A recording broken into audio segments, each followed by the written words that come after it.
त्रिपुर पौर्णिमा निमित्त प्रधानमंत्री आवास योजना 63 तिरोडी बिडगाव मध्ये ज्येष्ठ नागरिक विचार मंचाच्या माध्यमाने समाजसेवक डॉक्टर संतोष अतकरे, संतोष सोनी, वैभव बोरकर, चैतन्य बारबर, ऋषिकेश कारे, मंगेश कडू आणि यांच्या टीमने भव्य महाप्रसाद आणि गोपाल काल्याचं आयोजन केलं होतं।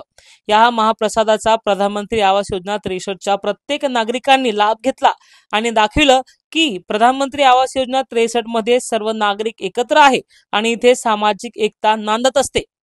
आज इथे बेडगाव मध्ये जे प्रधानमंत्री आवास योजना गेट नंबर 1 मध्ये कार्तिक पौर्णिमेचे जे कार्यक्रम आयोजित करण्यात आलेले आहे, आपण सगळे बघताच आहेत किती उत्तम हंडी दही काल्याचा कार्यक्रम आणि आयोजन इथे करण्यात आलेले आहे। कुठे ना कुठे आपली धार्मिक संस्कृती जपण्याचं कार्य हे सगळे जण करत आहे। हे मंडळ जे आपले ज्येष्ठ नागरिक इथचे सगळे ज्येष्ठ नागरिक हे कार्यक्रमाचे आयोजन करतात आणि कुठे ना कुठे हे ज्येष्ठ नागरिक का बरं इथे आयोजन करतात, कारण की आजच्या पिढीला याचा अनुभव नक्कीच झाला पाहिजे आणि आपल्या ज्या रूढी परंपरा आहेत त्याच्यामध्ये त्यांच्या सविस्तरपणे रुजू झाल्या पाहिजे त्या मुलांमध्ये। त्याकरिता ज्येष्ठ नागरिकांनी अतिशय उत्तम असा कार्यक्रम आयोजित केला, याबद्दल मी अतिशय त्यांचे कौतुक करते आणि त्याचप्रमाणे इथच्या सगळ्यांमध्ये विठ्ठल रुक्माईच्या चरणी प्रार्थना करते की सगळ्यांना सुखी आणि आनंदित ठेव। धन्यवाद। एकता प्रधानमंत्री आवास योजना ज्येष्ठ नागरिक विचार मंच हे जे सादर करत आहे, म्हणजे एकता आणि सामाजिक कार्य राबवण्यासाठी आम्ही सर्वांना मिळून घेऊन चालण्याचा आमचा हा एक मार्ग अवलंबिलेला आहे। आणि त्याचबरोबर आता जसं राऊत मॅडमनी जे सांगितलं, बस तेच शब्द मी पण बोलणार होतो आणि असाच कार्यक्रम पुढे येणाऱ्या पिढीनी पण याच्यातून काही शिकावं आणि समोर हा कार्यक्रम राबवावा हीच माझी नम्र विनंती आहे।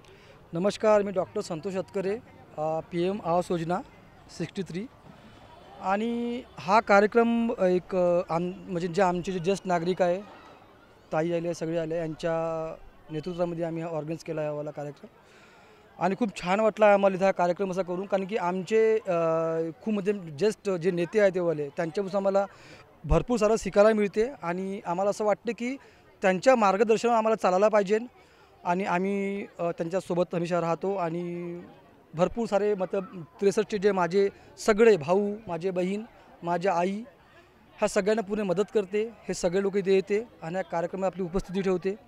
मला खूप आनंद आहे आणि येणाऱ्या समोरच्या वर्षामध्ये भी आम्ही होऊ शकते की याच्यापेक्षा थोडा मोठा कार्यक्रम करू आणि खूप चांगल्या तरीकेने कार्यक्रम करू ह्यावाला। बस। नमस्कार, मैं संतोष सोनी B15 में गेट नंबर 1 में रहता हूँ। ये जो ज्येष्ठ नागरिकों ने ये कार्यक्रम शुरुआत किया था तब से ही अच्छा हो रहा है और सबसे बड़ी बात अभी भैया ने बोले, मैडम ने बोली, लेकिन हम लोग जो गेट नंबर 1 में कार्यक्रम करवा रहे हैं या कर रहे हैं, सब लोगों का साथ मिलता है, लेडीज़ से लेकर जेंट्स तक सब लोग हाथ बटाते हैं। इसमें हमको सबसे ज़्यादा खुशी है। कोई भी विरोधी हो, लेकिन ऐसे कोई भी कार्यक्रम अगर गेट नंबर 1 में होते हैं तो सब एकता का एक मिसाल देता है। उसके लिए मैं सभी यहाँ के नगरवासियों का बहुत बहुत आभार प्रकट करता हूँ। हमारे मन में बहुत मुद बढ़ा हुआ है, मतलब हमारे आपसपन में कुछ भी चीज़ें ऐसी होती है, थोड़ी अनबन होती है, लेकिन 63 हमेशा एक है, एक रहेगा और हमेशा रहेगा। जब भी ज़रूरत पड़ेगी हम लोग उसके लिए तैयार है। हर चीज़ के लिए जो भी हमसे प्रयास होता है, जो भी हमारे हिसाब से होता है हम करेंगे।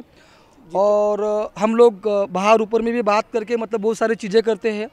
बानकुड़े साहब ने भी अभी बहुत सारी चीज़ों को यहाँ पे ये किया है, लॉन्च किया है और तो सबका साथ है हमारे साथ में, और हम भी सबके साथ हैं।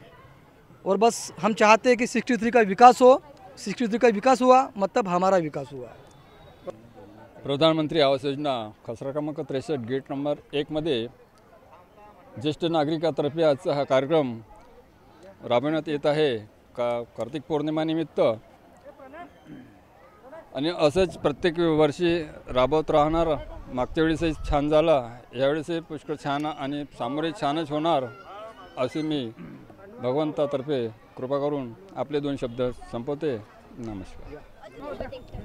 आम्ही इथे अगदी व्यवस्थित राहतो. इथे सगळं बंधुत्वाचं वातावरण आहे. आम्ही सगळे मिळून मिसळून राहतो. बिलकुल म्हणजे एका कुटुंबातले असं सारखे राहतो आम्ही. आमच्यामध्ये सगळ्यामध्ये प्रेम आहे. बस काय बोलावं याच्यापेक्षा. मी भारती वागचौडे. आमच्या इथे ज्येष्ठ नागरिक यांनी सर्व आमचा कार्तिक पौर्णिमेचा कार्यक्रम ठरवला आहे आणि तो आता पारही पडत आलेला आहे. आणि आमच्या इथल्या सगळ्या त्या मॅडम लोकांनी इथे येऊन आम्हाला खूप खूप त्यांच्याबद्दल मी खूप खूप आभार आहे. आणि आम्ही सर्व एकजुटीने राहतो आणि आम्ही असेच पुढे पण एकजुटीने राहतात एवढं मी एकता कॉलनीला माझी विनंती आहे.